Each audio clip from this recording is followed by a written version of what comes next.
আমি একজন সাধারণ মানুষ, তোমার দরবারে ক্ষমা ভিক্ষে চাই। তুমি বড় ক্ষমাশীল, তুমি বড় দয়াশীল। আমি বড় অপরাধী, আমি বড় গুনাহগার। তোমার দরবারে ক্ষমা ভিক্ষে চাই, তোমার দরবারে তাকওয়া সম্মান ভিক্ষে চাই। তুমি কবুল করো, তুমি কবুল করলে কেউ ঠেকাতে পারে না। আল্লাহুম্মা লা মানিয়া লিমা আতাইতা ওয়ালা মুতিয়া লিমা মানাতা। তুমি যা দিবে তা কেউ ঠেকাতে পারে না, তুমি যা দিবে না কেউ তা দিতে পারে না। এইভাবেই তোমাকে বিশ্বাস করি। তোমার নবী মুহাম্মদ সাল্লাল্লাহু আলাইহি সাল্লাম যেভাবে বলেছেন। এই ছেলে, বসো একটু, ধৈর্যের পরিচয় দাও। গাড়ি অ্যাক্সিডেন্ট হয়েছিল, এই কথাই ঠিক। গাড়ির বাস্তবতা খুবই খারাপ। ড্রাইভার খুব জোরে গাড়ি চালাচ্ছিল, সময়ে পৌঁছিবে সেজন্য। হঠাৎ করে হাইওয়ে রাস্তাতে বাম দিক থেকে একটা লোক হয়তোবা খেয়াল করেনি নাকি, বাম দিক থেকে ডান দিকে গেছে। যেই সময়ে গেছে 2-3 সেকেন্ডের মধ্যে গাড়ি যে তার সাথে ধাক্কা লেগেছে। গাড়ি ধাক্কা লেগে গাড়ির বড় ধরনের ক্ষতি হয়েছে। এই পর্যন্ত আল্লাহ একেবারেই নিরাপদে রেখেছেন। ভাগ্যে কি আছে আমার জানা নেই, আল্লাহই ভালো জানে। আল্লাহর লাখো শুকরিয়া আদায় করি, সিজদা করে শুকরিয়া আদায় করি। আমার জন্মভূমিতে আমি তোমাকে আমি বিশ্বাস করি, তুমি সর্বশক্তিমান। ইন্নাকা আলা কুল্লি শাইইন কাদির, তুমি সব কিছু করতে পারো, এটা আমি বিশ্বাস করি। আমি আব্দুর রাজ্জাক বিন ইউসুফ, আমার বিদ্যা বুদ্ধি দিয়ে আমি কোনো কাজ করি না, তোমার বিশেষ রহমতে কাজ করি, এটা আমার বিশ্বাস কাজ করে। 2013 সালের 24শে আগস্ট রোজ মঙ্গলবার 11টার সময় জামিয়া সালাফি হাঁটাবো, বীর হাঁটাবো, রূপগঞ্জ, নারায়ণগঞ্জ, ঢাকা। কাঁঠাল গাছের নিচে বলেছিলাম আমার হাতে টাকা নেই, এ কথাও সত্য। এখানে প্রতিষ্ঠান গড়বে, এ কথাও সত্য। গড়বেই গড়বে, কিভাবে গড়বে তা আমি জানি না, নিশ্চিত গড়বে, অবধারিত গড়বে, গড়বেই গড়বে, ইনশাআল্লাহ গড়বে। সেই প্রতিষ্ঠান অবস্থান করে 100 বিঘা জমির উপরে। কাজে আমি খুব বিশ্বাস করি তোমার রহমতে বেঁচে আছি, তোমার কাছে জোরালো দাবি রাখছি, ভুল ত্রুটি দিয়ে যেন জামে সালাফের ক্ষতি না হয়। তুমি আমার একটা কথা শোনো, তুমি জামিয়া সালাফিকে কবুল করো, যা দিয়ে জাতি তোমাকে চিনবে, যা দিয়ে জাতি তোমাকে মানবে। আমার ভুল ত্রুটির কারণে জামিয়া সালাফের ক্ষতি করো না। তুমি আমার একটা কথা শোনো, আমার মনে বড় সাধ, এই দেশের ছেলে মেয়ে জামিয়া সালাফের মাধ্যমে বাংলা, ইংরেজি, আরবি উন্নত মানের শিক্ষা অর্জন করে জাতির বিরুদ্ধে লড়বে, মুখে কলমে মিডিয়ায়। সেভাবে দিন কাটাচ্ছি। জামিয়া সালাফিয়ার সাথে 110টি মাদ্রাসার সম্পর্ক আছে। জামিয়া সালাফের অধীনে এখন 700 মক্তব চলে। কতটি? 700। তেঁতুলিয়া থেকে টেকনাফ পর্যন্ত মক্তব চালার জন্য জামিয়া সালাফি সিদ্ধান্ত নিয়েছে। 2 বছরের মধ্যে 700 মক্তব চলে। 16 থেকে 20,000 পত্রিকা ছাপে। আল ইতেসাম অনলাইন, আল ইতেসাম টিভি আছে, পত্রিকা আছে, কিশলয় পত্রিকা আছে, সালাফে মাজাল্লা পত্রিকা, আরবি পত্রিকা আছে, মাকতাবাতুস সালাফ আছে। কত দিনের খিদমতের ব্যবস্থা আছে জামিয়া সালাফে। এতিম অসহায়দের লালন পালনের ব্যবস্থা আছে। এই জন্য আল্লাহকে বলছি আমার ভুল ত্রুটির জন্য জামিয়া সালাফিয়ার জন্য ক্ষতি না হয়। আর আমি জেনে শুনে সজ্ঞানে কোনো ভুল ত্রুটি করতে রাজি নই। যদি করে ফেলি তুমি আমাকে মাফ করো। নবী হুরায়রা রাদিয়াল্লাহু তাআলা আনহু قال قال رسول الله صلى الله عليه وسلم الرحم شحنة من الرحمن فيقول الرحمن من وصلك وصلته ومن قطعك قطعته رواه البخاري মুসলিম। সম্মানিত অত্র দিনী বৈঠকের দিনী মুসলিম ভাই ও বোন, প্রশংসা আল্লাহর জন্য, শান্তি অবতীর্ণ হোক আল্লাহর রাসূলের উপর সাল্লাল্লাহু আলাইহি ওয়াসাল্লাম। আজকের দিনী বৈঠকে সংক্ষিপ্ত সময়ে বক্তব্যের বিষয় সদাচরণ, ভালো আচরণ, সদাচরণ নিয়ে এক গুরুত্বপূর্ণ সংক্ষিপ্ত তথ্যবহল বিবরণের চেষ্টা করব ইনশাআল্লাহুল আজিজ। যদিও আব্দুল্লাহ যেসব বিষয়গুলি বলছিল তা আমাদের জাতির জন্য অতীব জরুরি। আমরা হয়তোবা অনেকে বুঝতে পারি না, বা অনেকে মূল্যায়ন করি না, এমনটা হতে পারে, হয় স্বাভাবিক। তবে আমরা বুঝছিলাম যাতে কল্যাণ রয়েছে, সেটাই হচ্ছে ন্যায়পরায়ণতা, সেটাই হচ্ছে সত্যবাদিতা, সেটাই হচ্ছে সলাত, সেটাই হচ্ছে জিকির। তার একটা কথা, যে হাদিসে রাসূল সাল্লাল্লাহু আলাইহি সাল্লাম বলেছেন, 7 শ্রেণীর মানুষ বিচারের মাঠে বিশেষ ছায়াতলে থাকবে। তার এক শ্রেণীর মানুষ হচ্ছে ন্যায়পরায়ণ নেতা। ন্যায়পরায়ণ নেতা হলো সবার আগে, তার মানে তাহাজ্জুদ পড়ে যে মর্যাদা পাবে তার আগে, 5 ওয়াক্ত সালাত আদায় করে যে মর্যাদা পাবে তার আগে, গোপনে দান করে যে মর্যাদা পাবে তার আগে ন্যায়পরায়ণ ব্যক্তি হলো সর্বপ্রথম। তো যারা যেখানে ন্যায়পরায়ণ তারা সব আগে। রাসূল সাল্লাল্লাহু আলাইহি সাল্লাম এক জায়গাতে বললেন, 3 শ্রেণীর মানুষের সাথে আল্লাহ কথা বলবেন না বিচারের মাঠে। তার এক শ্রেণীর মানুষ হচ্ছে আল মুসবেল, টাকনোর নিচে পায়জামা প্যান্ট লুঙ্গি পরে যে, তার সাথে আল্লাহ বিচারের মাঠে কথা বলবেন না, সে যত বড়ই পরহেজগার হোক।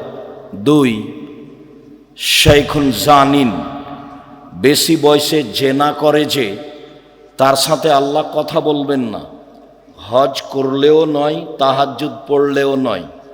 3, মালিকুন কাযাব, মিথ্যুক দায়িত্বশীল, মিথ্যুক হেডমাওলানা, মিথ্যুক হেডমাস্টার, মিথ্যুক প্রিন্সিপাল, মিথ্যুক ভাইস চ্যান্সেলর, মিথ্যুক মেম্বার, চেয়ারম্যান, এমপি, মন্ত্রী, জেল সুপার, যারা যেখানে মিথ্যা কথায় দায়িত্ব পালন করবে তাদের সাথে আল্লাহ বিচারের মাঠে কথা বলবেন না, হজ করলেও না, তাহাজ্জুদ পড়লেও না। হাদিস বুখারী মুসলিম। যার কারণে ন্যায়পরায়ণতা বিষয়টি অতীব জরুরি মানুষের জন্য। এটাই মানুষের মূল সত্য, ন্যায়পরায়ণতা, সলাত, জিকির, যার আলোচনা আমরা গুরুত্ব সহকারে বুঝছিলাম। সম্মানিত দিনী ভাই বোন, মানুষ সবচেয়ে নিচে নেমে যায় কখন? আমি এই দেশে, এই গ্রামে, এই এলাকায় জন্মগ্রহণ করে মানুষের সাথে চলে যতটুক চলেছি, বুঝেছি, সাধারণত চলা বুঝার আমার কাছে সময় কম। ছাত্র জীবনে নাচলে পড়াশোনা করেছি, নাচল শেষ হলে মালদাতে পড়াশোনা করেছি, তারপর উত্তরপ্রদেশে পড়াশোনা করেছি। আমার মা বলতো, পশ্চিমে গেলে লাঠি পাগড়ি পাওয়া যায়, বড় মাওলানা হওয়া যায়। এটাই যে আমার মা কি বুঝলেন, পশ্চিমে গেলে বড় মাওলানা হওয়া যায়, লাঠি পাগড়ি পাওয়া যায়। আব্দুল্লাহ বিন ফজল রাহেমাহুল্লাহ এসেছেন আমাদের দেবীনগর মাদ্রাসায় বক্তব্য দিতে। তা আমার মা আমাকে কোলে নিয়ে বলছেন এ কথা।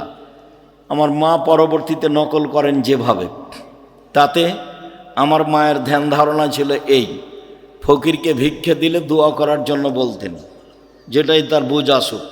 খুব শক্ত ছিলেন পড়ানোর ব্যাপারে, খুব শক্ত, যা অনেক দিন বলেছি। একদিন দিন 12টা 12:30 পর্যন্ত নদীতে হেলেছি, সাঁতার দিয়েছি, আজকে যাব না নাচল সেই জন্য। তো এখন 12টার দিকে এসেছি, তা মা বলছে খেয়ে নিয়ে বের হ, আজকে যাব না। যেতেই হবে, আজকে যাব না, যেতেই হবে। বলে তাহলে ভাত খাবো না। বলে খাস না, যা। তো আমি না খেয়ে উঠে গেলাম, ব্যাগটা হাতে নিয়ে এখন বের হচ্ছি। বলে টাকা নিয়ে যা। বলে টাকা নিব না। তো নিস না, যা। তো আমি তো না খেয়ে টাকা ছাড়াই বাড়ি থেকে বের হয়ে গেলাম। মা তো আমার নরম হলো না। ও তো ঠিক কথাই 5 বছরের জন্য পাঠিয়েছিল, 5 বছর আগে দেশে আসবি না। তো 5 বছর 3 বছর পার হয়ে আমি চলে এসেছি।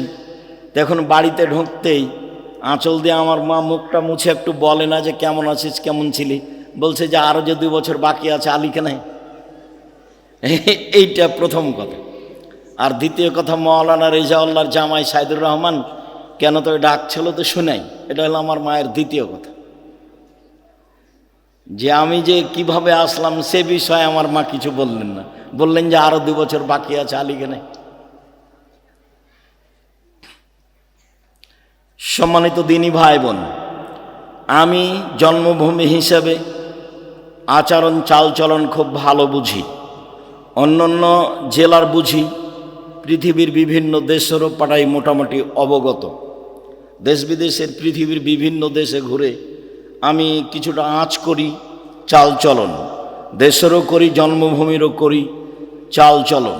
চলেন আজকের আলোচনায় চালচলনে বলতে যাই, পৃথিবীতে বিচারের মাঠে মানুষের পাপ নাকি ওজন হবে। এই ছেলে, ওই যে ওখানে মেয়েগুলো হইচই করছে, গল্প করছে, তোমরা শোনো না?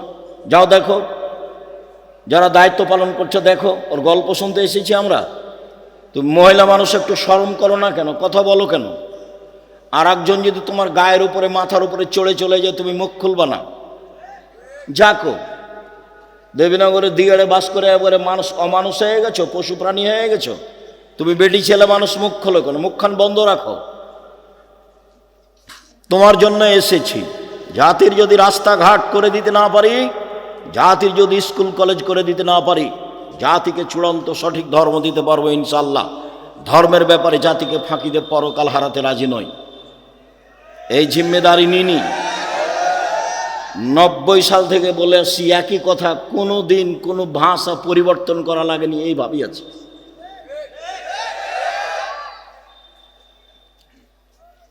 সম্মানিত দিনী ভাই বোন, আপনাকে আমি আমার চেয়ে অনেক বেশি সেবা করেন দেশের জনগণের, আপনি বড় বিদ্বান, বিদ্যা বুদ্ধি অনেক, এটা আমি মেনে নিই। ঠিক আছে, আপনি বড় বিদ্বান, মেনে নিই আমি। তবে আমি আপনাকে বলতে চাই, শরীয়তের ব্যাপারে আমি ভালো বুঝি কেন, আপনার সমান নয়, তবে আমি ভালো বুঝি কেন। আমি 97 সাল থেকে ফতোয়া লিখি, আর 16 সাল থেকে ফতোয়া বোর্ড পরিচালনা করি। আমার সাথে 12 জন বড় বড় দেশ বিদেশের বিদ্বান থাকেন, 12 জন খুব বড় বড় উচ্চ পর্যায়ের তারা শিক্ষক, যাদের বেতন 1 লক্ষ। জামিয়া সালাফে এখন 2026 সালে এসে প্রতি মাসে বেতন লাগে 45 লক্ষ। এতদিন যাবৎ বেতন লাগছিল জামিয়া সালাফে 40 লক্ষ, এই মাসে এসে আরো 5 লাখ বেশি হয়েছে, 45 লক্ষ প্রতি মাসে বেতন লাগে।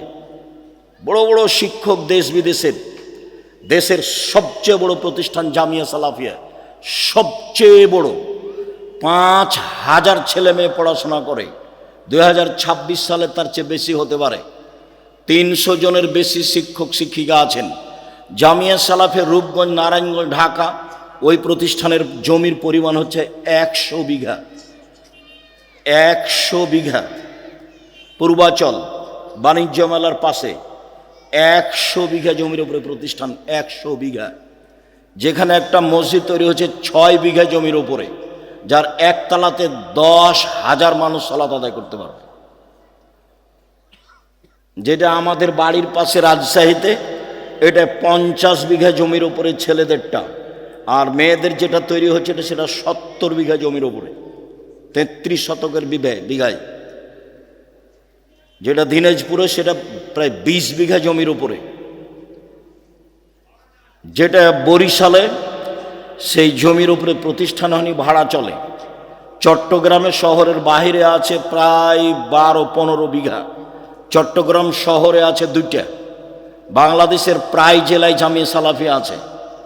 পঞ্চগড়ে আছে, দিনাজপুরে আছে, ময়মনসিংহে আছে, ঝিনাইদহে আছে, কুষ্টিয়াতে আছে, ফেনীতে আছে, রাজশাহীতে আছে, ঢাকাতে আছে, বরিশালে আছে, চট্টগ্রামে আছে। এইসব প্রায় জেলাতে জামিয়া সালাফি আছে। দেশের বিদেশের বড় বড় বিদ্বানদের সাথে যা চলি বুঝি, তাতে আমরা শরীয়তের ব্যাপারে একটা ভালো পর্যায়ে আছি বলে আমাদের ধারণা। তবে আপনার বিদ্যা বেশি, আপনাকে আমি মূল্যায়ন করতে চাই। তবে এই কথার অর্থ এই নয় যে জীবনে মানুষের সাথে শরীয়তের ব্যাপারে দুর্বলতা পোষণ করেছি। বলা কথা বলা প্রয়োজন মনে করি না। আসলে আপনাকে আমার জন্মভূমির মানুষ তো, আপনার উপরে আমার কেন ভালোবাসা বেশি হোক সেটা আমি চাই, সেই সুবাদে আমি এসব বলে থাকি। আপনি যেন আমাকে বেশি ভালোবাসেন, আপনাকে যেন আমি বেশি ভালোবাসতে পারি, এটা আমি চাই।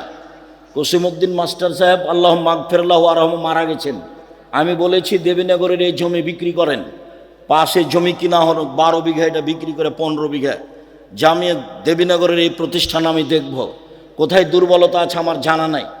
দেবীনগর ঈদগাহ মাঠ আমি 10 বার অন্তত বিক্রি করতে বলেছি। এই জমি টাকা দিয়ে অন্য জায়গাতে বড় জায়গা করা হোক, যেটা বাকি টাকা লাগবে সেটা দেখা যাবে।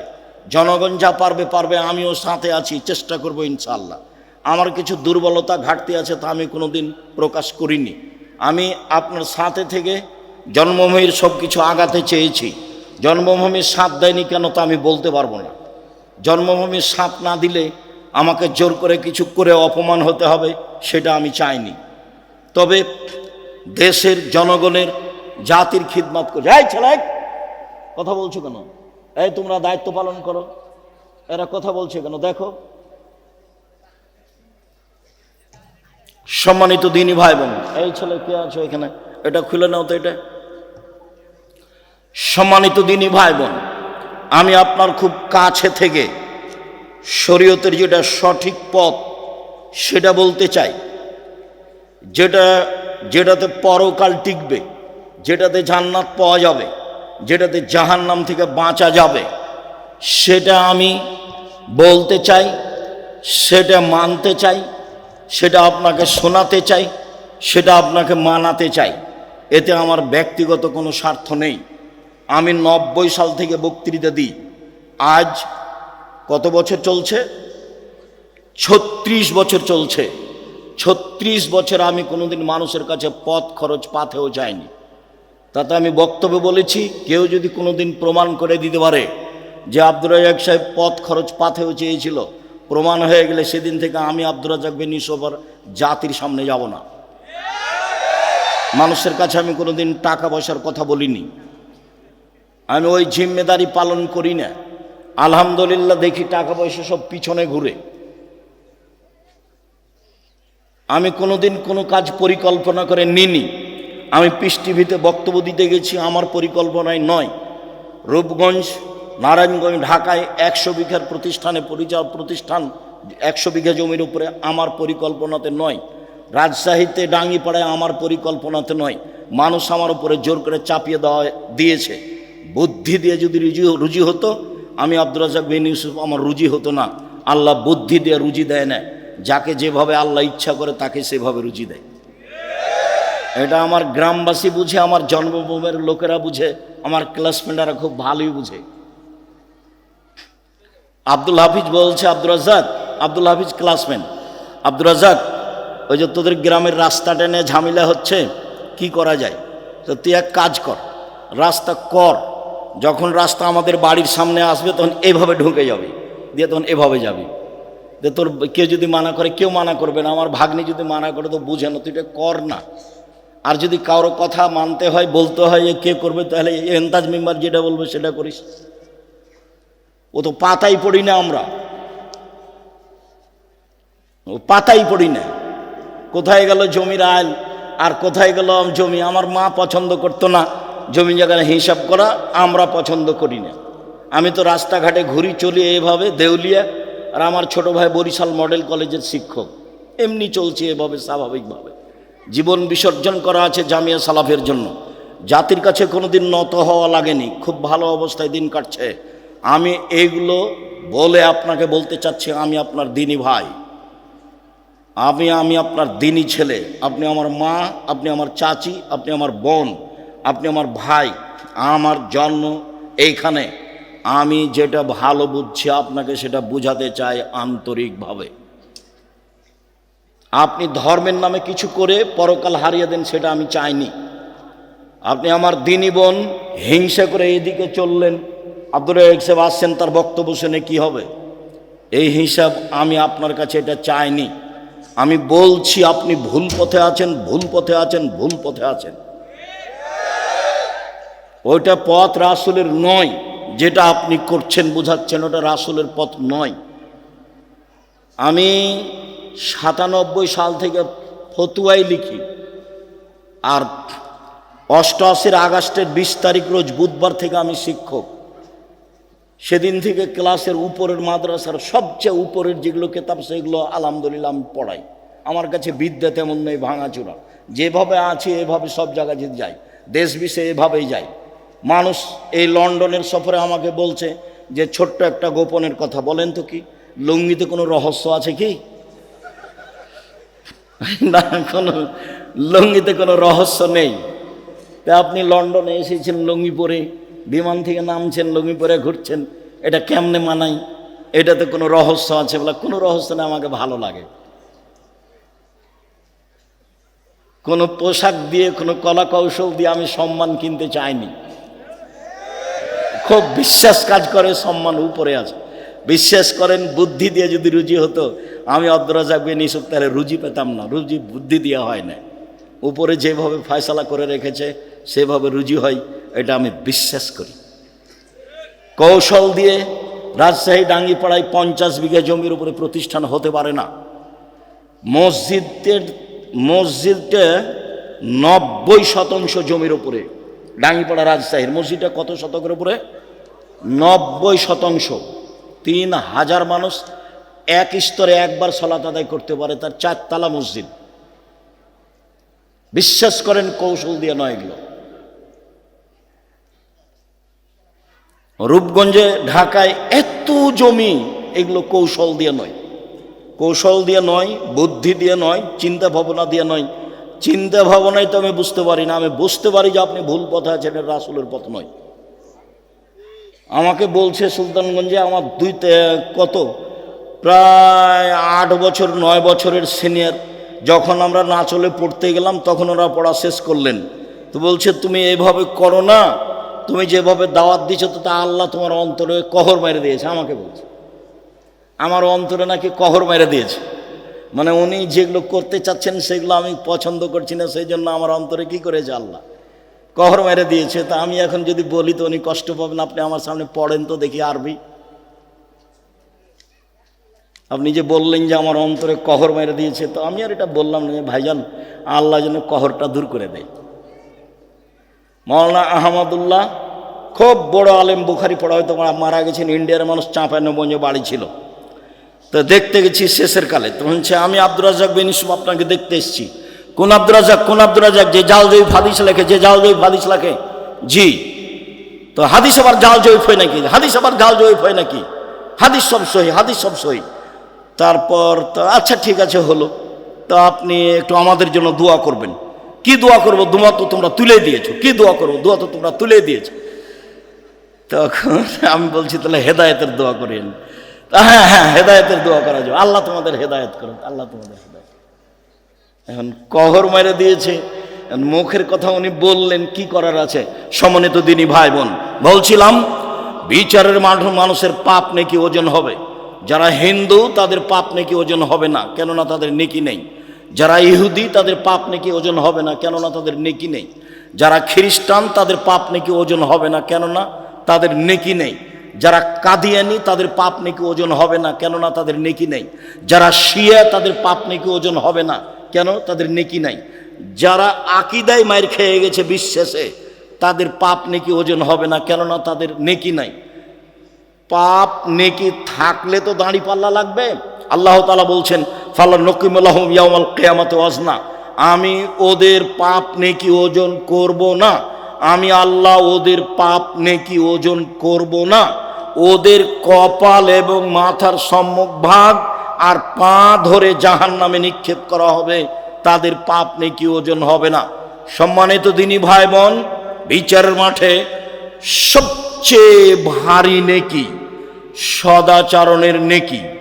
বিচারের মাঠে নেকির পাল্লায় সবচেয়ে ভারী নেকি ভালো চাল চলনের নেকি।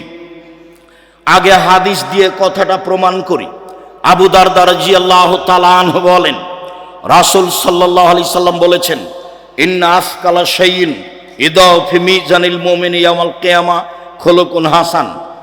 মুমিন পুরুষ নারীর নেকির পাল্লায় সবচেয়ে যেটা ভারী নেকি রাখা হবে, মুমিন পুরুষ নারীর নেকির পাল্লায় সবচেয়ে যেটা ভারী নেকি রাখা হবে সেটা ভালো চাল চলনের নেকি, ভালো স্বভাবের নেকি, সদাচরণের নেকি। শুনুন, ইবাদতের জগতে সবচেয়ে ব্যতিক্রম ইবাদত হলো সলাত, নামাজ। সলাত এমন একটি ইবাদত যার উপর নির্ভর করে অন্যান্য ইবাদত। সলাত এমন একটি ইবাদত যার উপর নির্ভর করে অন্যান্য ইবাদত। পৃথিবীতে ব্যতিক্রম ইবাদত হচ্ছে সলাত।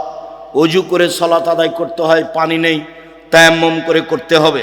মাটি নেই, অজু ছাড়া তায়াম্মুম ছাড়া সলাত আদায় করতে হবে। সম্মানিত দিনী ভাই বোন, কেবলার দিকে মুখ করে সলাত আদায় করতে হয়, কেবলা বোঝা যায় না, কেবলা ছাড়াই সলাত আদায় করতে হবে। দাঁড়িয়ে সলাত আদায় করতে হয়, দাঁড়িয়ে থাকা যায় না, বসে থেকে করতে হবে। বসে থাকা যায় না, শুয়ে থেকে কেবলার দিকে পা করে সলাত আদায় করতে হবে। পরিষ্কার কাপড় পরে সলাত আদায় করতে হয়, পরিষ্কার নেই, যেই কাপড়ে পেশাব পায়খানা লেগে আছে সেই কাপড়েই সলাত আদায় করতে হবে। পরিষ্কার অপরিষ্কার কোনো কাপড়ই নেই, উলঙ্গ অবস্থায় আছেন, এই অবস্থাতেও সলাত আদায় করতে হবে। পৃথিবীর ব্যতিক্রম ইবাদত। গাড়িতে উঠে আছেন, ঠেলে ঠেল মানে না, শিকল ধরে দাঁড়িয়ে আছেন, সলাতের টাইম হয়ে গেছে, এই অবস্থায় সলাত আদায় করতে হবে। পৃথিবীর ব্যতিক্রম ইবাদত সলাত। শুনুন, যত ইবাদত ফরজ, প্রত্যেকটা ইবাদতের আপোষ আছে, কিন্তু সলাতের আপোষ নেই। আপোষ কি জিনিস আব্দুর রাজাক সাহেব বুঝিয়ে বলবেন? জি, এবছর হজ করতে চাচ্ছি, পারলাম না, সামনে বছর করব। ঠিক আছে, করেন। এই যে আপোষ। জাকাত, জাকাত 2 মাস আগে দিতে চাচ্ছি, দেন। 1 মাস পরে দিতে চাচ্ছি, দেন। এই যে আপোষ। রমজান মাসের রোজা, আজকে শরীরটা ভালো লাগছে না, ছেড়ে দেন, পরে করবেন। এই যে আপোষ, এইরকম আপোষ সলাতের সাথে নেই। যেইভাবে আছেন, যেখানে আছেন, পাক পবিত্র, কোনোটাই বুঝে না। পৃথিবীর ব্যতিক্রম বিরল ইবাদত হলো সলাত, যা কোনোদিন মানুষের সাথে আপোষ করেনি। উলঙ্গ অবস্থাতে ইবাদত করতে হবে, তার নাম সলাত। বলছিলাম, পৃথিবীর ব্যতিক্রম সলাত, ইবাদত সলাত। এই সলাতের নেকি যত ভারী, ভালো চাল চলনের নেকি তার চেয়ে 1,00,000 গুণ বেশি ভারী। এই কথা আমি বলিনি, যারা মাদ্রাসা লাইনে পড়ে তারা বুঝে। ইন্না আসকালা শাইইন ইসম তাফজিল, মানে সবচেয়ে বেশি ভারী। দুনিয়াতে আর একটা নেকি আছে, তাতে বেশি, পাল্লাতে নেকি বেশি হয়, তা হচ্ছে সুবহানাল্লাহি ওয়া বিহামদিহি সুবহানাল্লাহিল আযীম, যার সংখ্যা নেই, যে যা পারে। এতে দাড়ি পাল্লায় নেকি ভারী হবে, এই কথা আল্লাহ রাসূল বলেছেন। তবে সবচেয়ে ভারী নেকি বলেননি। ইবাদতের জগতে সবচেয়ে দামি ইবাদত সিয়াম, ব্যতিক্রম ইবাদত সিয়াম। বৃহস্পতিবার, সোমবার মানুষের সিয়াম থাকা উচিত। এই 2 দিনে মানুষের পাপ নাকি আল্লাহর কাছে পেশ করা হয়। ইবাদতের জগতে সবচেয়ে দামি ইবাদত হলো সিয়াম। রোজা, সিয়ামের নেকি যত ভারী, সদাচরণের নেকি তার চেয়ে 1000 গুণ বেশি ভারী।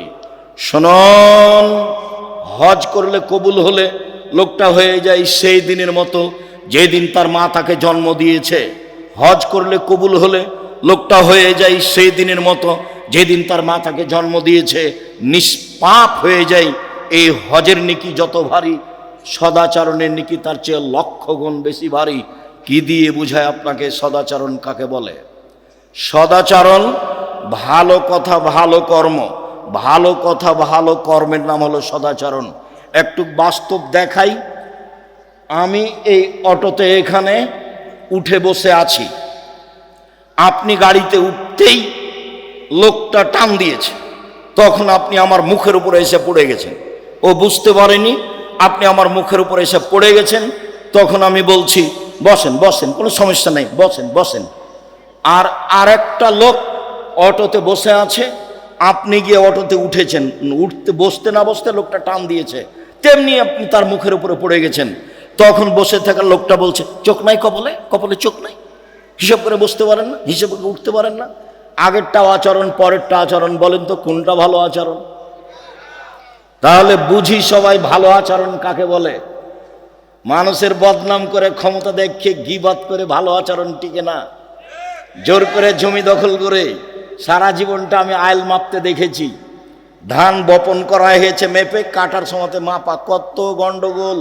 আবার যখন আইল দিচ্ছে, ফাঁড়ি দিচ্ছে ধানের, তখন ওই ফাঁড়ি দেওয়ার সময়তে যে একবারে মাঝামাঝিতে যে থোপটা পড়েছে ওটা নিজের দিকে করে নিয়েছে।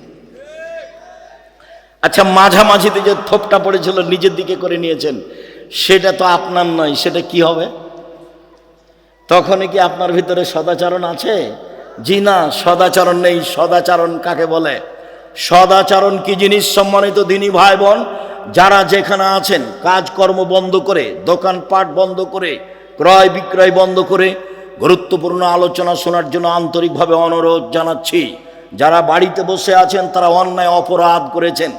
আর যাদের ভিতরটা একটু দুর্বলতা, কেমন কেমন লাগে, হিংসা হিংসা ভাব, ওই হিংসা করে কোনো লাভ নাই, সরিষা সমপরিমাণ লাভ নাই। আমার জীবনে দুটা ত্যাগ। এই ছেলে শুনে রাখো, আমার জীবন দুটা ত্যাগ, জীবন বাজি রেখে চেষ্টা চালাচ্ছি। আমি মানুষের জীবনে কোনোদিন বদনাম করব না, যা হবে হবে। ও যদি আমাকে ধুয়ে ছেড়ে দেয়, আমি তার ব্যাপারে কোনো কথা বলবো না, এটা আমার ত্যাগ। দ্বিতীয় ত্যাগ হচ্ছে আমি প্রতিশোধ নিব না, আমি প্রতিশোধ নিতে চাই না। মোবাইল রিং হচ্ছে, আমি অন করেছি, অন করে গালি দেওয়া শুরু করছে। অনেক সময় মা থেকে শুরু করে, অনেক সময় বোন থেকে শুরু করে, অনেক সময় দেশের ভাষা দিয়ে শুরু করে।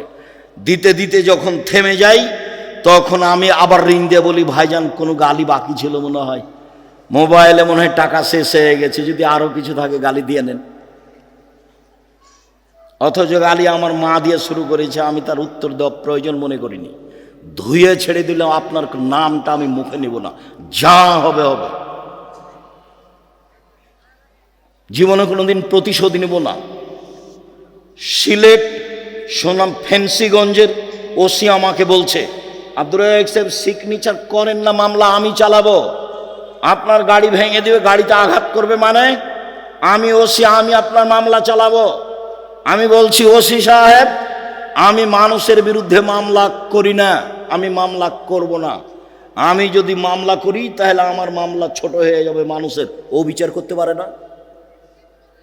ওও তো বিচার করতে পারে, ও করুক। আমি তো তার ক্ষতি করিনি, সে গাড়িতে এসে আঘাত করবে কেন? আমার বাড়ি তার বাড়ির পাশে নয়। আমার জীবনে আমি কোনোদিন প্রতিশোধ নিই না কারো, আমার জীবনে আমি কোনোদিন কারো বারে মুখ খুলি না, খুলবো না, এটা আমার দৃঢ় প্রতিজ্ঞা। ও যদি আমাকে ধুয়ে ছেড়ে দেয়, তবে আপনাকে আমি বলছি, আপনি আমার দিনী ভাই, আপনি আমার দিনী বোন, আপনি ভুল পথে আছেন, এটা আমার চূড়ান্ত ভিতরে কাজ করে। আমি একদিন নয়, দুই দিন নয়, বহুদিন একই কথা বলেছি আপনাকে সত্য পথে নিয়ে আসার জন্য। আমার গ্রামের আবু ভাই মারা গেছেন, আমার মুখের উপরে বলছে, আজকে যে ও তাফসির করলো না, এই তাফসির তোরা জানিস না? বলে কি তাফসির করলো? আরে তোরা ওই তাফসিরই জানিস না। বলেন কি করলো, একটু বলবেন তো কি তাফসির করলো? ওই তাফসিরই তো জানিস না, তোকে কি বলবো, বলেন কিছু। তখন বলছে যে শোন, মুফাসসির সাহেব বলছেন যে আদম আলাইহিস সালাম ঘুম থেকে উঠে দেখছেন পাশে একজন সুন্দরী নারী।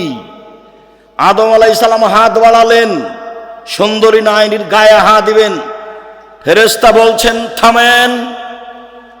আদম আলাইহিস সালাম বলছেন কেন? আদম আলাইহিস সালাম বলছেন মোহর আবার কি? তখন ফেরেশতা বলছেন মুহাম্মদ সাল্লাল্লাহু আলাইহি সাল্লামের উপরে 1000 বার দুরূদ পড়ে দিতে হবে। দুঃখিত, পৃথিবীতে সবচেয়ে বড় শিক্ষিত মানুষ হলেন আদম আলাইহিস সালাম। আল্লাহ বলছেন আদমকে আমি সব কিছু শিখিয়ে দিয়েছি। পৃথিবীর ইতিহাসে আদমের চেয়ে বড় শিক্ষিত মানুষ কিয়ামত পর্যন্ত কেউ জন্ম নিবেও না। আমাদের নবীর চেয়ে 1000 গুণ বেশি বিদ্যা তিনি রাখতেন আদম আলাইহিস সালাম। আল্লাহ বলছেন আমি সব বিদ্যা আদমকে শিখিয়ে দিয়েছি। যিনি সব বিদ্যা রাখতেন, নিজের বউ কিভাবে হালাল করতে হবে সেটাই তিনি জানতেন না। বুঝতে পারেননি কথা? একেবারে ডাহা। আমি আমার চাচাতো ভাইয়ের মুখের উপরে বললাম, শোনেন, মুফাসসিরকে ৮০ ১৬০ লাঠি পিটাতে হবে।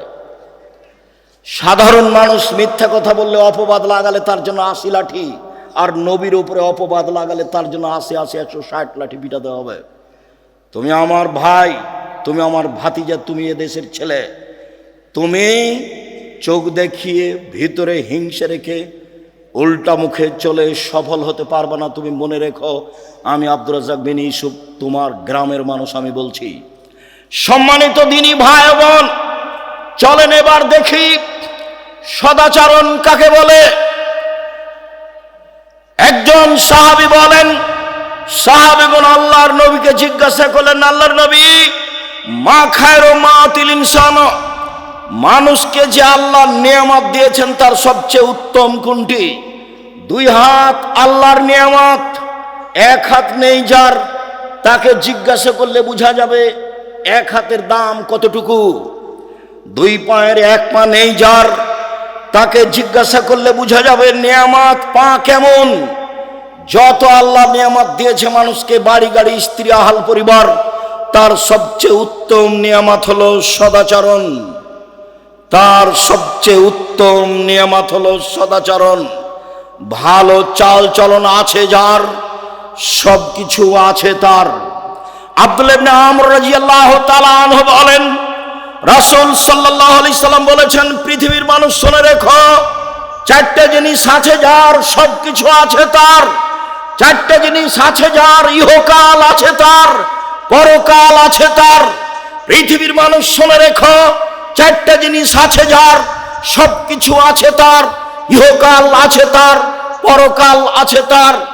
1, হিফজ আমানাতিন, আমানতের রক্ষা। ক্লাস 10-এ পড়ো তুমি, 50 জন ছাত্র টাকা উঠিয়ে 2 জন ছাত্রকে চাঁপাইনবাবগঞ্জ পাঠানো হয়েছে উপহার কেনার জন্য। উপহারের দাম ছিল 500 টাকা। ওরা 100 টাকার নাস্তা করেছে।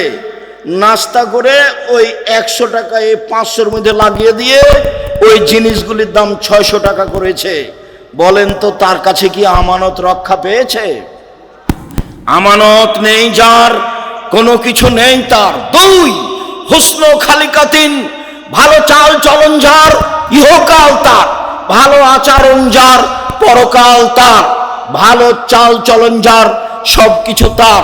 3, সিদকু হাদিসিন, সত্য কথা যার, সবকিছু তার। 4, ইফাতিন ফি তুমাতিন, বৈধ রুজি যার, সবকিছু তার, ইহকাল তার, পরকাল তার। সম্মানিত দিনী ভাই বোন, বলছিলাম সদাচরণ। নওয়াস ইবনে সামান রাদিয়াল্লাহু তাআলা আনহু বলেন, একদা আমি আল্লাহ রাসূলকে জিজ্ঞাসা করলাম, আল্লাহর নবী, মাল বিররু আল ইসম, পাপ কাকে বলে, নেকি কাকে বলে একটু বলেন। আল্লাহর নবী বলেন, তো পাপ কাকে বলে, নেকি কাকে বলে? আপনি একটু ভালো করে বুঝেন। জিজ্ঞাসা হচ্ছে পাপ কি জিনিস আর নেকি কি জিনিস। আল্লাহ রাসূল উত্তরে বললেন, আল বিররু হুসনুল খুলুক, নেকি হলো ভালো চাল চলন। কই, তিনি তো বললেন না নেকি হলো হজ, তিনি তো বললেন না নেকি হলো তাহাজ্জুদ, তিনি তো বললেন না নেকি হলো সিয়াম রোজা। জিজ্ঞাসা করা হলো, আল্লাহর নবী নেকি কি জিনিস? আল্লাহর নবী উত্তরে বললেন, ভালো চাল চলন হলো নেকি। নেকি বলতে ভালো চাল চলনকে বোঝানো হয়। সম্মানিত দিনী ভাই বোন, সদাচরণ এমন একটা জিনিস যা দিয়ে সবচেয়ে দামি জান্নাত পাওয়া যায়। সদাচরণ এমন একটা জিনিস যা দিয়ে সবচেয়ে দামি জান্নাত পাওয়া যায়। এই ছেলে, বসো একটু, ধৈর্যের পরিচয় দাও। গাড়ি অ্যাক্সিডেন্ট হয়েছিল, এই কথাই ঠিক। গাড়ির বাস্তবতা খুবই খারাপ। ড্রাইভার খুব জোরে গাড়ি চালাচ্ছিল, সময়ে পৌঁছিবে সেজন্য। হঠাৎ করে হাইওয়ে রাস্তাতে বাম দিক থেকে একটা লোক হয়তোবা খেয়াল করেনি নাকি, বাম দিক থেকে ডান দিকে গেছে। যেই সময়ে গেছে 2-3 সেকেন্ডের মধ্যে গাড়ি যে তার সাথে ধাক্কা লেগেছে। গাড়ি ধাক্কা লেগে গাড়ির বড় ধরনের ক্ষতি হয়েছে। এই পর্যন্ত আল্লাহ একেবারে নিরাপদে রেখেছেন। ভাগ্যে কি আছে আমার জানা নেই, আল্লাহই ভালো জানে। আল্লাহর লাখো শুকরিয়া আদায় করি, সিজদা করে শুকরিয়া আদায় করি। আমার জন্মভূমিতে আমি তোমাকে আমি বিশ্বাস করি, তুমি সর্বশক্তিমান, ইন্নাকা আলা কুল্লি শাইইন কাদির, তুমি সব কিছু করতে পারো, এটা আমি বিশ্বাস করি। আমি আব্দুর রাজ্জাক বিন ইউসুফ আমার বিদ্যা বুদ্ধি দিয়ে আমি কোনো কাজ করি না, তোমার বিশেষ রহমতে কাজ করি, এটা আমার বিশ্বাস কাজ করে। 2013 সালের 24শে আগস্ট রোজ মঙ্গলবার 11টার সময় জামিয়া সালাফি হাঁটাবো, বীর হাঁটাবো, রূপগঞ্জ, নারায়ণগঞ্জ, ঢাকা।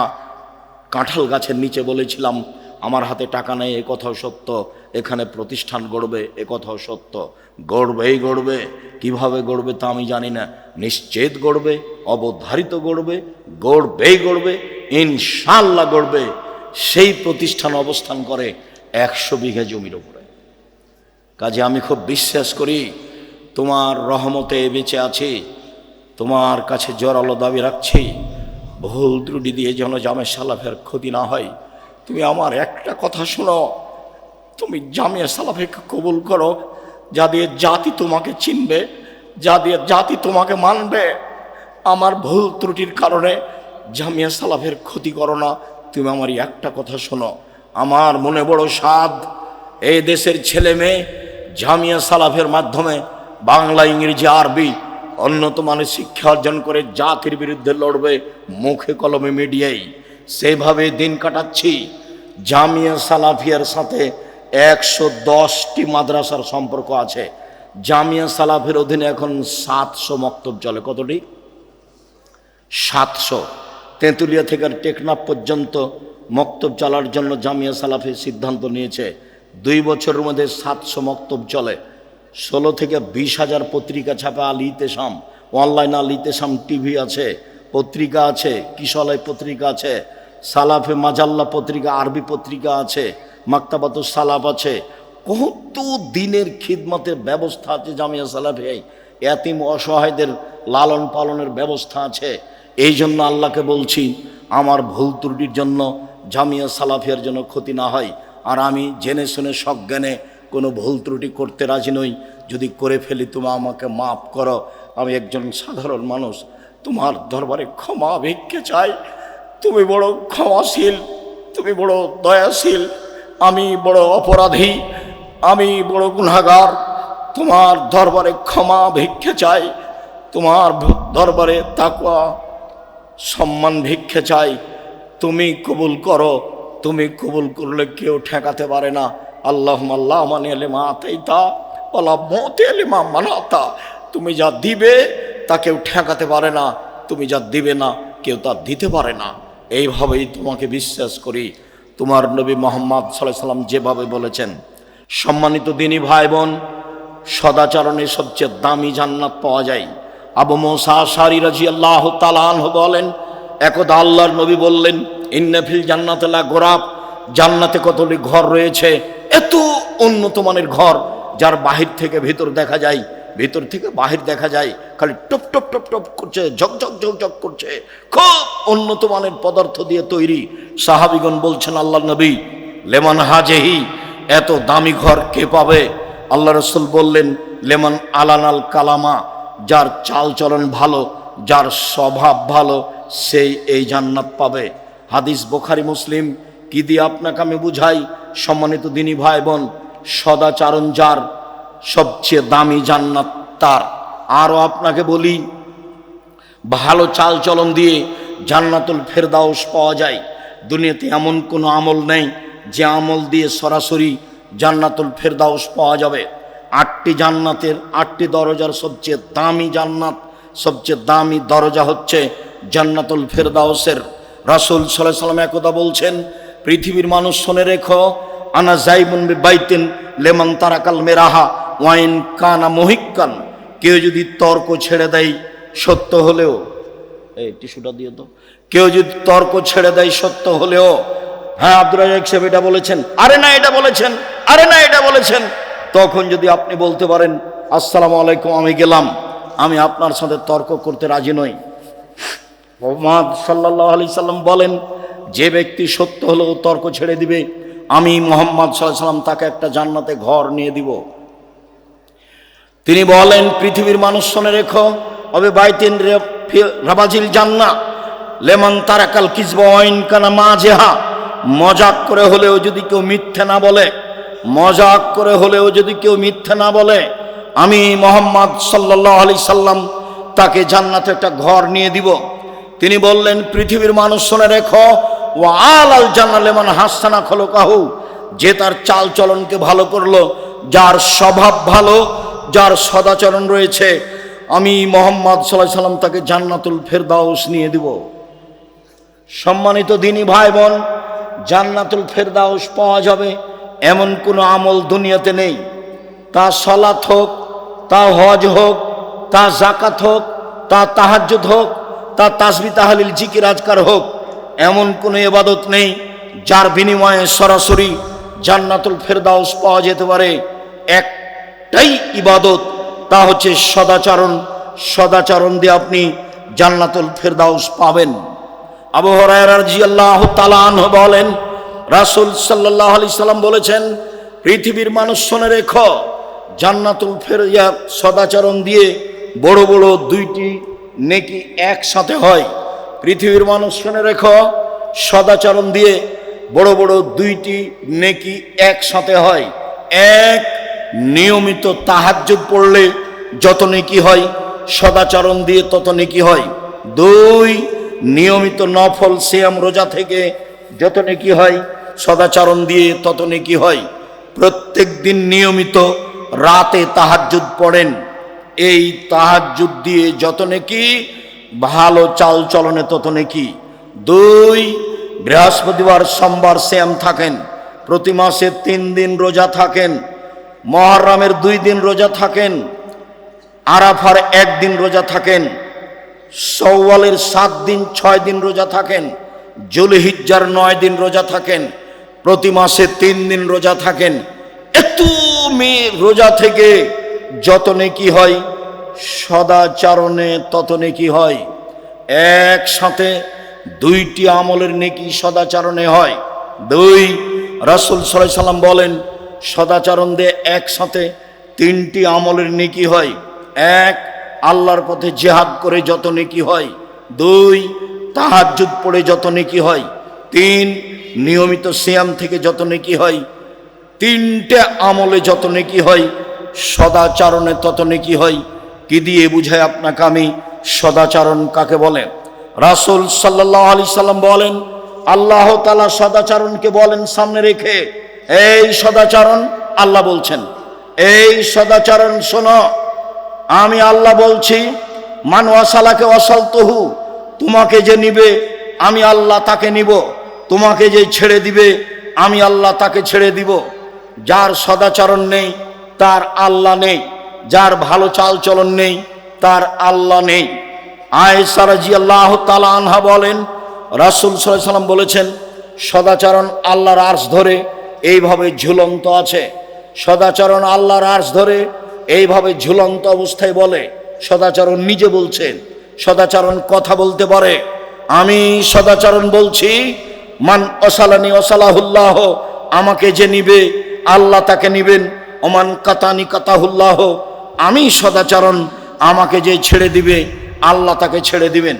সম্মানিত দিনী ভাই বোন, রাসূল সাল্লাল্লাহু আলাইহি সাল্লাম বলেন, আল মুমিন কাল বুনিয়ান ইয়াসুদ্দু বাযুহু বাযান, সারা পৃথিবীর মুমিন পুরুষ নারী প্রাসাদের মতো। এ দেখেন, আল্লাহ রাসূল দেখাচ্ছেন, এই যে আঙ্গুলগুলি আঙ্গুলের ভেতরে ঢুকলো, এইভাবে নির্বাচনে এক ভাই আওয়ামী লীগ আর এক ভাই বিএনপি বা অন্য দলের যদি বুঝতে পারে যে বিপদে পড়েছে, তাহলে বলে ঠিক হয়েছে, ঠিক হয়েছে, উচিত হয়েছে, স্বভাব যেমন তেমন ঠিকই হয়েছে। সেদিন ঝগড়ায়, আমাদের গ্রামের অনেক দিন আগের ঘটনা, 2 ভাই ঝগড়া লেগেছে। ঝগড়া লেগে এক ভাই বলছে, শোন রে, আমি তো বোরিং চলে যাব, আমার ভাগটা এমন একজনের কাছে দিয়ে যাব যে তোকে গুতাতে পারে। সদাচরণ কবে বিদায় নিয়েছে? আমাদের গ্রাম ঘরের মহিলারা যখন ঝগড়া লেগে যায়, তখন একবারে বস্তির ভাষায় সবচেয়ে নিম্ন ভাষায় ঝগড়া করে। ঝগড়া যখন শেষ হয়ে যায় তখন মহিলাটা বলে, দেখ জানটা একবারে মনের স্বাদ মিটিয়ে বলেছি, মনের স্বাদ মিটিয়ে বলেছি।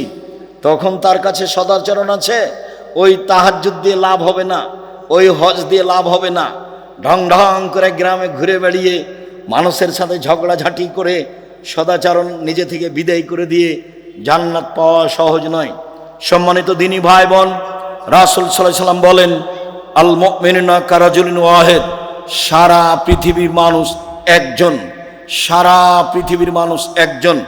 ইনিস্তাকারা আসহু ইস্তাকা কুল্লহু, মাথায় ব্যথা হলে সম্পূর্ণ শরীরে ব্যথা বুঝতে পারে, চোখে ব্যথা হলে সম্পূর্ণ শরীরে ব্যথা বুঝতে পারে। আমি বিপদে পড়েছি, আপনিও বিপদে পড়বেন, আমার পাশে এসে বলবেন কি হয়েছে, ডাক্তার লাগবে, অ্যাম্বুলেন্স লাগবে, অটো নিয়ে আসবো, এরই নাম হলো সদাচরণ। আপনি যদি বলেন ঠিক হয়েছে, আবার যদি খুশি হয়ে গরু জবাই করেন, তাহলে তো আরো উল্টা কথা হয়ে গেল। আমার চোখের সামনে একজন পরাজয় হয়েছে, তার একজন গরু জবাই করলে, এটা আমার চোখের সামনের ঘটনা। কবে সদাচরণ বিদায় নিয়েছে? দলীয় দাপটে ক্ষমতা দেখিয়ে জুলুমবাজি করে, অন্যায় অবিরাজ করে, লুটতরাজ করে, রাহাজানি করে, মানুষকে অপমান করে, মানুষকে জেল হাজতে দিয়ে তাহাজ্জুদ পড়ে কোনো লাভ নেই। সম্মানিত দিনী ভাই বোন, আলোচনা লম্বা ছিল, আজকের জন্য এই পর্যন্ত বলে বলছি, সম্মানিত দিনী ভাই বোন, আপনি দাপট দেখিয়ে মানুষকে অপমান করে, মানুষকে খাটো করে তাহাজ্জুদ পড়ে জান্নাত কিনার হিসাব করিয়েন না। এই ছেলে শোনো, তোমাকে বলছি, আজকে সিদ্ধান্ত নাও, কোনোদিন প্রতিশোধ নেব না কারো, যা হবে হবে। কোনোদিন কারো বদনাম করব না, যা হবে হবে। একটু সিদ্ধান্ত নেও না। আমাকে জিজ্ঞাসা করো, আমি তো বেঁচে আছি। বিশ্বাস করো, আমি কোনোদিন কারো ব্যাপারে কোনো কথা বলি না। আমি তো বেঁচে আছি, কোনো সমস্যা আমি বুঝতে পারি না। বরং মনে হচ্ছে যে খুব ভালো পথে আছি এবং ভালো অবস্থায় আছি। সম্মানিত দিনী ভাই বোন, সকল দিনী ভাই বোনকে সদাচরণের উপরে বিস্তারিত আলোচনা টিভি থেকে, ইউটিউব থেকে নিয়ে দেখার জন্য অনুরোধ জানিয়ে, যেসব বই পুস্তকগুলি আমাদের আছে সেগুলি সংগ্রহ করার অনুরোধ জানাচ্ছি। বিশেষভাবে উপদেশ বই, বিশেষভাবে আব্দুল্লাহর এই বই, যেটা বলে গেল আল্লাহর পথে যাত্রা। সকল দিনী ভাই বোনকে আমি আমাদের আলোচনাগুলি মেনে যেটা সত্য সেটাকে মূল্যায়ন করার অনুরোধ জানিয়ে, আন্তরিকভাবে অনুরোধ জানিয়ে সকলের জন্য দোয়া কামনা করি। কয়েকটা জিজ্ঞাসা, হ্যাঁ পড়ো।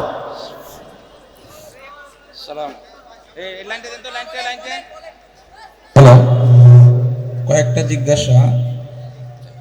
দেবীনগর নিয়ে আপনাদের চিন্তা ভাবনা কেমন এবং আপনারা কি প্রতি বছর দেবীনগরে আসবেন?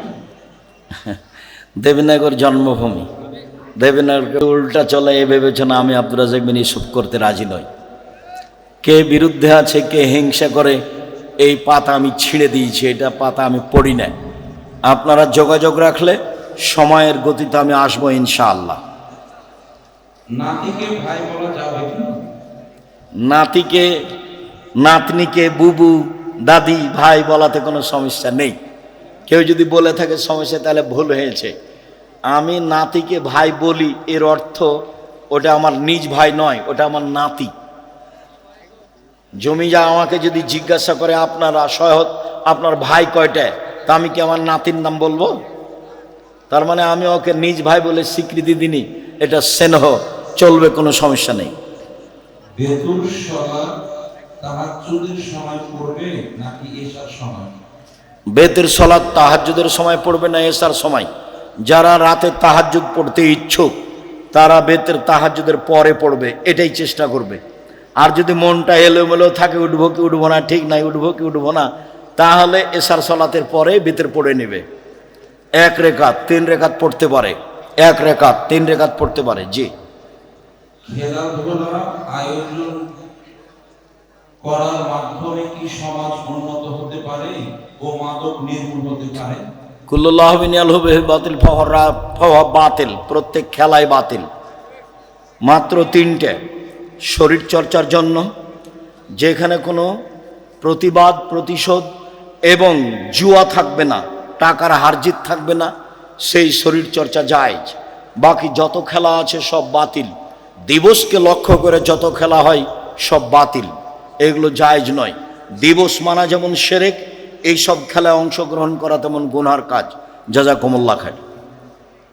ক্রিকেট খেলায় আর্থিক সহযোগিতাকারী ও সাপোর্টকারীদের ব্যাপারে জানতে চাই।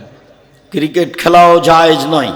শরীর চর্চার জন্য জায়েজ যখন টাকার হারজিত নেই, আর যখন টাকার হারজিত আছে তখন এটা হারাম, তখন এটা জুয়া। 4 শ্রেণীর মানুষ জান্নাতে যাবে না। তার 1 শ্রেণীর মানুষ যারা জুয়াতে অংশগ্রহণ করে, যারা জুয়াতে সাহায্য করায়, যার জান্নাতে যাবে না। টাকার হারজিতে যা খেলা হয়, যেটা খেলা হয় সেটাই জুয়া। সাবধান। ফুটবল, ক্রিকেট, আন্তর্জাতিক খেলা যখন হয় তখন সেটা একবারে কি ওটাকে বলেন, প্রজেক্টর লাগিয়ে দেখা তো বহুদূরের কথা, আর গল্প যেখানে চলে সেখানে বসে থাকা হারাম। বহুদিন থেকে বলছি। 3 শ্রেণীর মানুষ পাপী, বড় পাপী।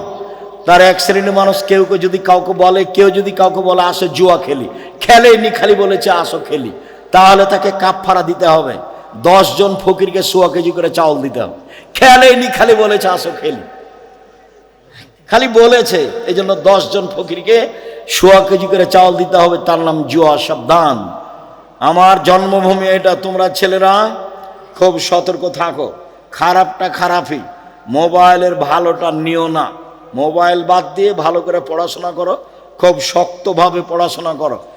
আমি তো রাত 2টায় ঘুমাবো, 9টার সময় বাবুর্চি দরজা বন্ধ করে শুয়ে গেল, তখন আমি ভাবছি ওরে সুবহানাল্লাহ, 9টায় ঘুমিয়ে যাওয়া যে কত সুবিধা, কত যে স্বাদ। এখনো রাত 2টায়, রাত 2টা না বাজলে আমি ঘুমাবো না। এটা খুব ত্যাগ ছিল ছাত্র জীবনে। রাত 2টা বাজবে তখন ঘুমাবো। চেষ্টা চালাতে কম করিনি। আমাদের মেধা দুর্বল তো, সেই জন্য ছেঁচড়া মেচড়া করে আছে। চলো। আমি একজন স্কুল পড়ুয়া শিক্ষার্থী। আমার জাতীয় সঙ্গীত না গাইলে আমাদের বাধ্যতা করে। আমি জানি জাতীয় সঙ্গীত গাওয়া শিরক, এখন আমার করণীয় কি? জাতীয় সঙ্গীত শিরক। ঠাকুর বাঙালিদের শত্রু, ঠাকুর মুসলমানের শত্রু, ঠাকুর জাতির শত্রু, ঠাকুর ঢাকা বিশ্ববিদ্যালয়ের শত্রু। ঠাকুর ভারত, বাংলাদেশ, পাকিস্তানের মুসলমান যখন ইংরেজদের হাতে নির্যাতিত, তখন ঠাকুর লন্ডনে মুচ পাকায়। সেই ঠাকুরের গান, শিরকি গান আমার ছেলে মেয়ে বলবে, এটা অসম্ভব হতে পারে না। আমার দেহে শ্বাস থাকাকালীন আমি ঠাকুরের গান মানব না, মানিনি। ছেলে মেয়েকে বলতে দিনি, দিব না, দেখি কতদিন ঠিক থাকতে পারি। এটা হতে পারে না। ঠাকুর বলে ও কালিমা তোমার আকাশ, ও কালিমা তোমার বাতাস। আমি বলেছি ঠাকুরের বাবার আকাশ, আজ থেকে না 30 বছর আগে বলেছি। তাই সিলেট কোর্টে আমার নামে, আমার বিরুদ্ধে মামলা হলো মানহানির। 5,000 কোটি টাকা মানহানির মামলা, 5,000 কোটি টাকা। আব্দুর রাজ্জাক বিন ইউসুফ ঠাকুরের নিন্দা করেছে। আমি কাঠগড়ায় দাঁড়ালাম, জজ আমাকে বলল, আব্দুর রাজ্জাক সাহেব আপনি কি পিস টিভির আলোচক? আমি বললাম জি। জজ আমাকে বললেন আপনার মামলা খারিজ করে দিলাম। আমি সিলেট সুনামগঞ্জ কোর্টে দাঁড়ালাম, জজ আমাকে দেখে বলছে, আব্দুর রাজ্জাক সাহেব আপনি এই মামলার জন্য এসেছেন তা আমার মনে হয় না। আপনি ঠাকুরের বিরুদ্ধে কথা বলেছেন, সেই জন্য সিলেট সুনামগঞ্জ কোর্টে আপনার 1,000 কোটি টাকা মানহানির মামলা দিয়েছে। আপনার সাথে মামলা নিয়ে কোনো কথা নেই। মামলার নথিটা, এই নথিটা এভাবে উল্টে দিলেন, দিয়ে ওকে বক্তব্য যেগুলো ভালো লাগেনি সেগুলো শোনাতে লাগলেন।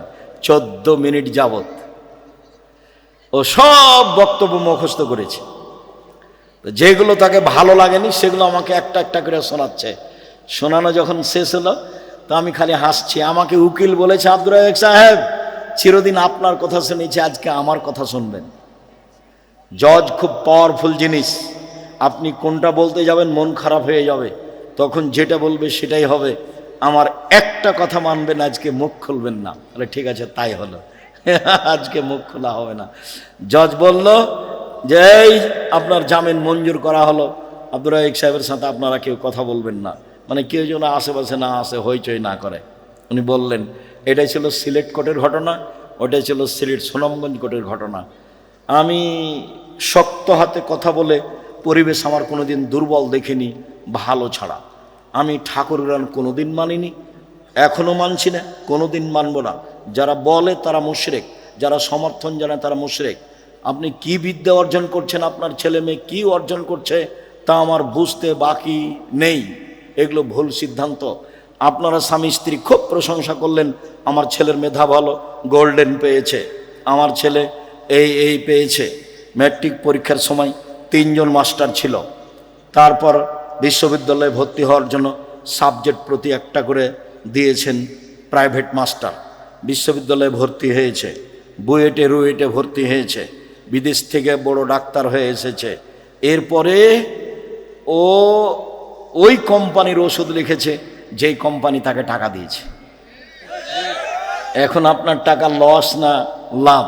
আমি বাংলাদেশের বিদেশের যে কোনো জায়গাতে যে বলছি, চাঁপাইনবাবগঞ্জের ভাষাতে আপনাদের স্বামী স্ত্রী এবং ছেলের অবস্থা আমও গেল, ছালাও গেল, কাঁদতে কাঁদতে 2 চোখও গেল। বলেছে এটা চাঁপাইনবাবগঞ্জের ভাষা আপনাদের শোনালাম। আর যদি চাঁপাইনবাবগঞ্জের ভাষা বুঝতে না পারেন তাহলে আপনার ছেলে 3টে পরীক্ষা দিলেই হতো, 5টা পরীক্ষা দিল কেন? ও তো জানে 5টা পরীক্ষা লাগবে না, ও দিল কেন? ও ডাক্তার মানে প্রতারক, সবাই নয়। ও ইঞ্জিনিয়ার মানে ও চোর, ওরা টাকা চুরি করে। বলেন আপনারা 2 জন কি করলেন? পয়সাপাতি খরচ করে দেবীনগরের মেধাবী ছেলে, খুব ভালো চাকরি করে, অনেক টাকা বেতন পায়।